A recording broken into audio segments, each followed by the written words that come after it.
وذلك هو الفوز العظيم. بسم الله الرحمن الرحيم. إذا جاء نصر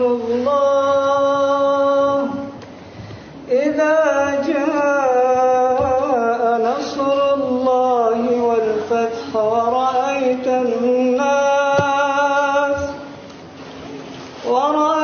الناس يدخلون في دين الله أفواجا فسبح بحمد ربك واستغفره إنه كان توابا.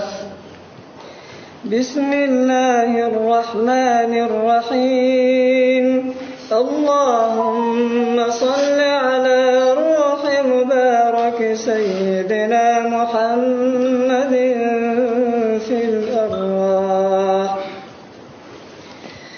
وعلى جسده في الأجساد وعلى قبره في القبور وعلى آله وصحبه وبارك وسلم. سبحان ربك رب العزة عما يصفون وسلام على المرسلين والحمد لله رب العالمين.